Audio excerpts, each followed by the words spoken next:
Rachel Maddow thought she had seen it all. But no one expected Karoline Leavitt, the rising firebrand, to walk into the studio carrying a recording that would flip the script. What was in that audio file? Why did Maddow, known for her composure, suddenly freeze on live television? And how did a single moment unravel the polished narrative so carefully constructed? This was not just political theater. This was personal. Make sure to like and comment for more. The camera lights flared as Rachel Maddow adjusted her notes, preparing for what she assumed would be another routine interview. Across from her sat Karoline Leavitt, poised and unreadable, her expression calm but unmistakably calculating. Viewers at home could sense something different in the air, though they could not yet name it.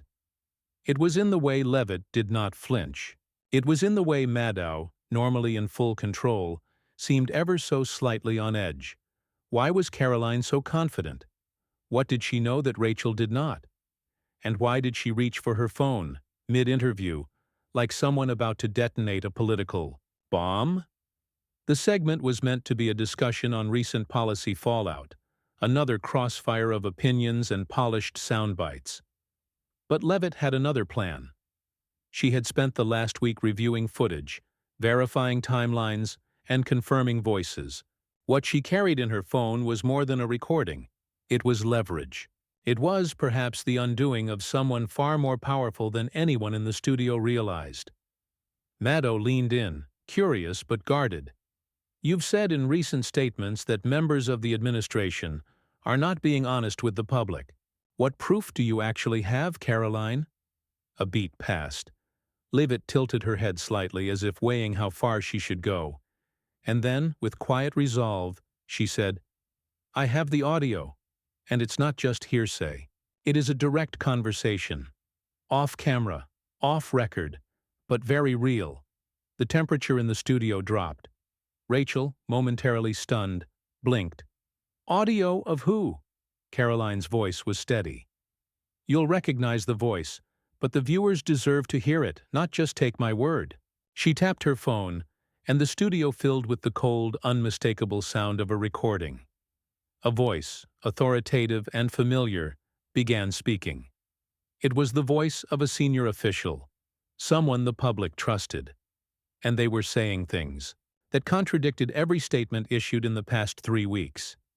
The studio crew froze. Producers behind the glass exchanged glances.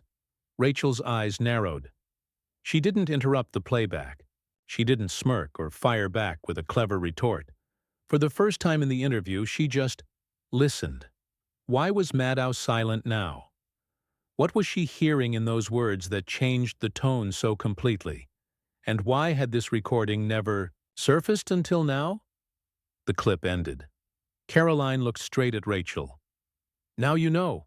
And so do they," she said, gesturing toward the camera. The moment was thick with unspoken tension. Rachel exhaled slowly, searching for footing. She wasn't just a journalist now, she was a witness. And Karoline, whether one admired or despised, her politics had just seized the upper hand, but this was only the beginning. The recording was damning, yes, but it also raised 100 new questions. Who else was involved? Who leaked it to Karoline? And why now? Rachel regained her voice, but there was a new weight to her tone. "We'll need to verify this independently. If this is real, and it certainly sounds real, it's going to send shockwaves through the entire network of leadership." Karoline nodded. "You should verify it. I encourage you to. Because once you do, you'll see this is just the first crack." Maddow blinked again, slower this time. "The first crack in what?" Karoline answered with the faintest trace of a smile. "The illusion." That word lingered, heavy and unshakable. The studio faded to commercial, but the real show had already begun.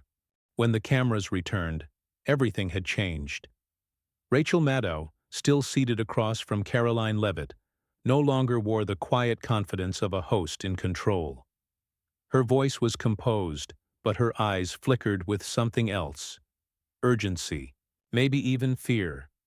She glanced at her producers behind the camera, but no one moved to cut away again.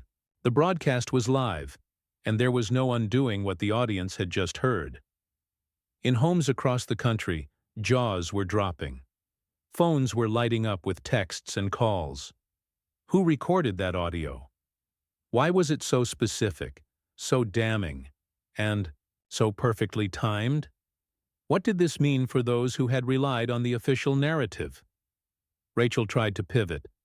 This recording, if verified, points to troubling contradictions, yes, but don't you think releasing something like this without proper context is dangerous? Karoline did not flinch. Context is exactly what we've been deprived of, Rachel. For weeks, the public has been given versions of events that are scrubbed clean, carefully massaged, and repeated across every channel. What I just played is unfiltered. That is the truth, whether it is convenient or not. There was no venom in her tone, but no softness either. Karoline was speaking like someone who had held her tongue long enough. Her message wasn't about making headlines. It was about pulling back a curtain and letting whatever stood behind it be seen in the harsh light of day. Rachel's hands folded slowly over her notes. The printed talking points were now useless. She glanced at the pages, then discarded them entirely. "What do you want from this?" she asked. Karoline hesitated for the first time. Not out of doubt, but because she understood the weight of what came next. "I don't want anything," she said finally. "But the people watching deserve to know what kind of machine they're being asked to believe in. The system has grown comfortable with secrets, and too many have gotten rich or powerful while the truth stays hidden." There was a murmur behind the camera as staff began scrambling. Calls were being made. Legal teams were likely being pulled in. The broadcast was turning into something far beyond political commentary. Rachel straightened in her chair, trying to reclaim control. "You say this is just the beginning. Are there more recordings?" Karoline nodded slowly. "Enough to keep a newsroom busy for months." That answer hit like a slap. Not just for Rachel, but for anyone in power who might be watching. The implication was clear. This was not a one-off event. This was the beginning of a systematic exposure. Names, dates, voices, all potentially ready to be released. Somewhere off stage, a producer signaled urgently.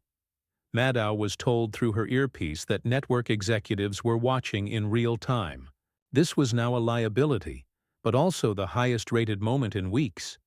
They would not cut it. Not yet. Rachel took a breath and leaned forward, trying a different angle. "Do you believe leaking this information will lead to real change? Or just more division?" Leavitt's gaze sharpened. "Truth does not divide people, Rachel. Lies do. And right now, the only reason this is controversial is because we've all been taught to accept half-truths as comfort. I'm just not interested in comfort anymore."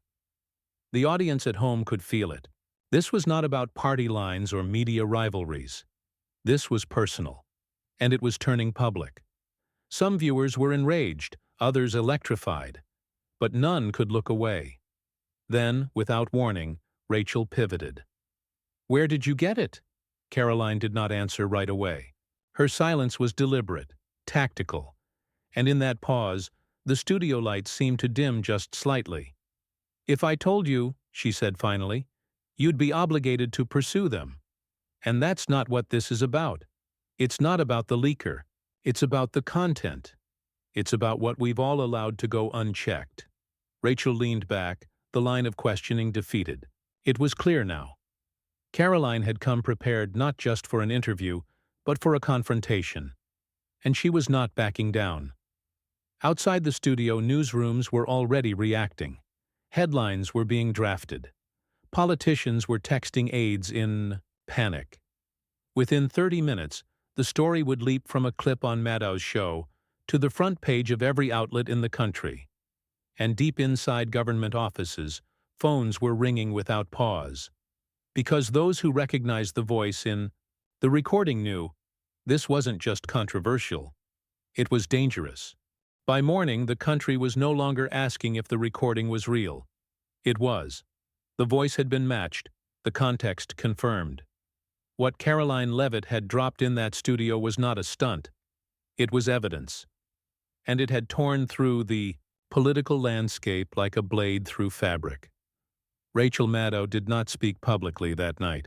Not on her usual after-show recap, not on social media, not even through a network spokesperson. She had vanished behind the curtain of crisis management, likely meeting with lawyers, executives, and security consultants. She had been caught, flat-footed.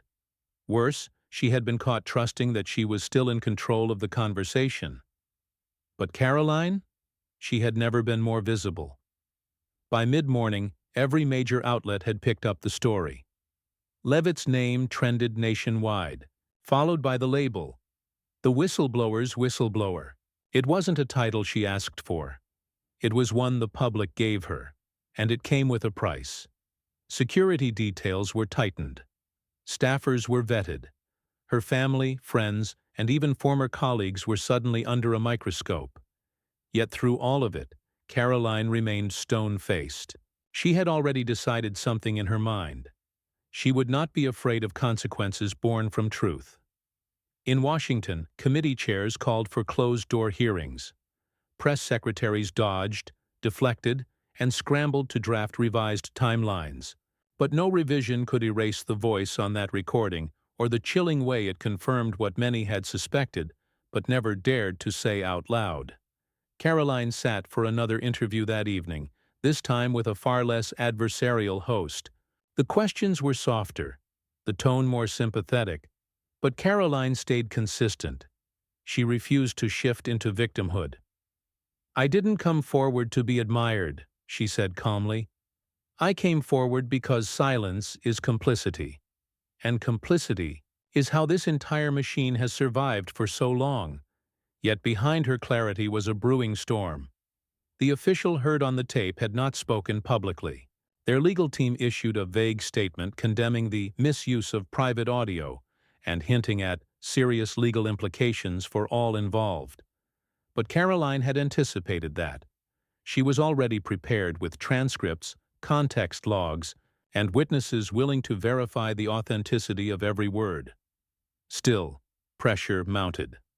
A leak like this does not exist in a vacuum. It exposes more than one lie. It cracks open a vault. People who had once smiled at Karoline in green rooms now avoided eye contact. Friends in media sent cryptic messages of support, followed by silence. The weight of exposure is lonely. But Karoline wasn't shaken. She was sharpening.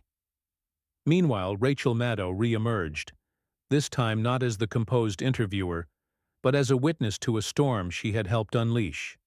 She opened her next show with uncharacteristic brevity. "What happened on this set yesterday," she began, "was not what we planned. It was not comfortable, but it was necessary." And for once the tone was not sarcastic. It was somber. She continued, explaining that her team had verified the recording independently and confirmed its origin. "We owe our viewers the truth," she said, "no matter how disruptive that truth may be." Still, Rachel did not fully align herself with Karoline. She kept her distance, editorially and emotionally, but she acknowledged what few in her position would dare say, that the institution itself, media, government, even public discourse, was now under review. The next evening, Karoline went further. She released a second clip. This one shorter, more direct. It featured a different official, different topic, but the same thread: deception wrapped in confidence. The reaction was immediate. The government issued a formal response. Leavitt was now named in federal briefings, and for the first time, a journalist from a rival network referred to her not as a pundit or commentator, but as a threat. And in the silence that followed, the question lingered louder than ever. What else did she have? It was no longer just about a scandal. By the end of the week, it had become a reckoning. Karoline Leavitt, once a rising star within the political commentary sphere, had transformed into something far more dangerous to the establishment: an independent force no longer tethered to any one party or institution. The second recording sent shockwaves through not only the media, but through cabinet offices and intelligence briefings. There was now consensus among the powerful. Karoline was not bluffing, and her next move could shatter reputations built over decades.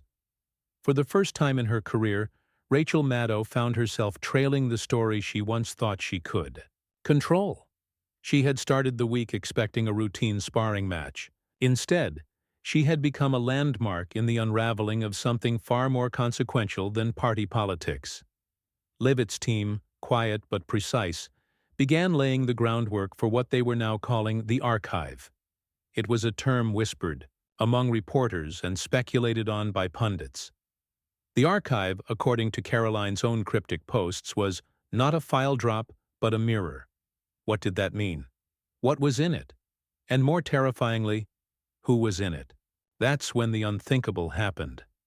A federal agency issued a quiet request to meet with Karoline behind closed doors. It wasn't a subpoena. It wasn't a raid. It was something far more subtle and telling. A national security dialogue, under the pretense of understanding her motives. But Leavitt knew exactly what it was.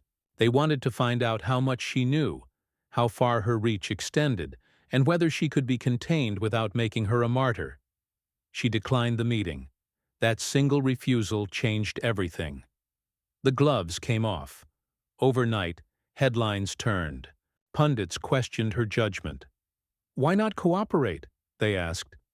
If she's truly motivated by truth, why play games? Karoline responded on her own terms, during a live stream that reached over 5 million viewers. She stared directly into the camera, her voice unshaken. Let me be clear, she began. This isn't a negotiation. I'm not a threat to the country. I'm a threat to the people who've abused their power under the guise of protecting it. The words were simple, but the message was radioactive.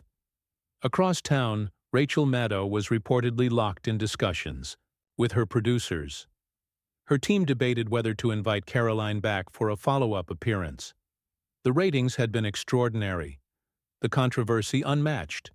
But there was a new layer of fear now, not because Karoline had embarrassed them, but because she had made the truth unignorable.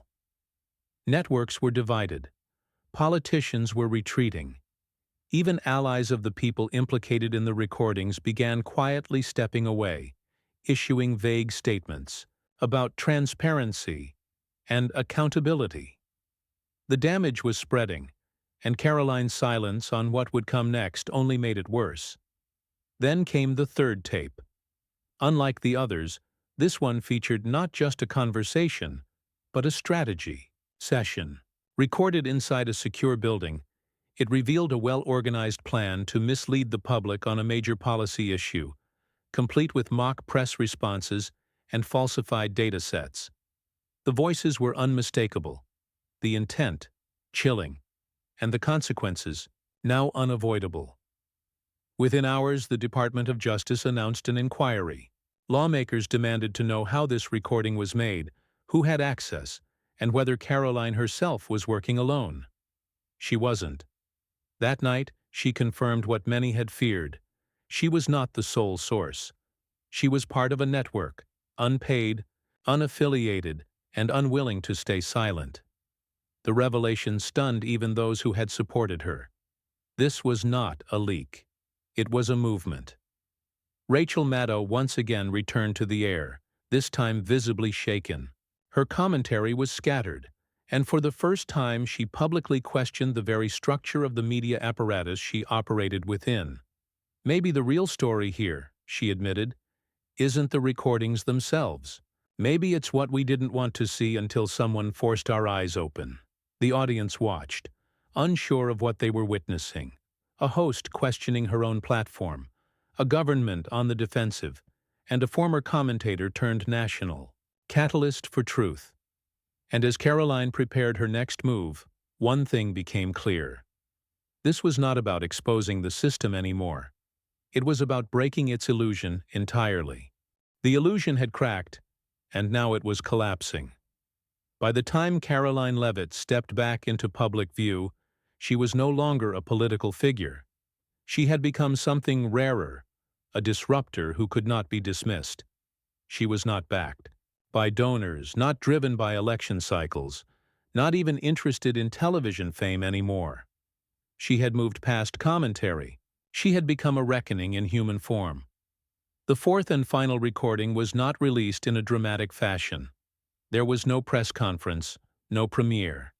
Instead, Karoline posted a message. Simple, almost haunting. This is the one they prayed. You'd never hear. The file dropped minutes later. This time it was not a conversation or a planning session. It was a confession. One of the highest-ranking government officials in the country, sitting in a private setting, laying out the truth. The data had been manipulated for years, public narratives engineered, and dissent quietly neutralized through backdoor media partnerships and bureaucratic delay tactics. What stunned the public most was not the content, it was the calmness in the voice. There was no panic, no shame, just confidence that the public would never know. But now they did. Within hours, the president issued a statement calling the revelations deeply concerning and in need of immediate investigation. Congressional leaders, both allies and opponents of the administration, scrambled to distance themselves from implicated parties. The entire political class had been exposed for what it was, a machine designed for survival, not service. Karoline, however, said nothing. She declined all interviews. She canceled her next live stream. She retreated from the spotlight at the very moment it begged her to stay. And in doing so, she made a statement louder than any speech she could have delivered. This was never about her. Rachel Maddow returned to the air, now in full reflection mode. No bravado, no snark, just a woman staring into the camera and reckoning with her own part in the machine. "I thought I was asking hard questions," she said, her voice softer than anyone had heard it. "I thought I was holding power accountable. But maybe I was just helping to contain the outrage." She paused. You could hear the silence behind her words. "And maybe Karoline Leavitt did more with 4 tapes than I've done in 4 years." It wasn't surrender. It was surrender to truth. Across the country, protests began. Peaceful gatherings, candlelight, vigils, signs that read, "We heard it too." The movement wasn't defined by one party, one ideology, or one leader. It was fueled by a collective recognition that the truth had been buried, and someone had dared to dig it up, no matter the cost. Journalists resigned. Whistleblowers came forward. Entire departments within government agencies were now facing public review, and through it all, Karoline remained silent. Until 1 week later, she returned, not to expose, but to remind. Her message was brief. This is not the end. This is the beginning of knowing. She announced the archive would go public. Not just the recordings, not just the documents, but the process itself, an open-source library where anyone, anywhere, could trace the truth for themselves. It wasn't about trusting her. It was about removing the need to trust anyone at all. And as the site went live, millions logged on. They read. They watched. They learned. And in a strange, quiet shift, the power that had once belonged to closed doors and high offices began to settle where it was always meant to be, with the people. Karoline Leavitt did not become president. She did not run for office. She did not start a media empire. She simply told the truth and let the world decide what to do with it. And as for Rachel Maddow, she kept broadcasting. But never the same way again, because once you've heard the truth unfiltered, you cannot unhear it. You cannot return to the illusion, and neither could the country.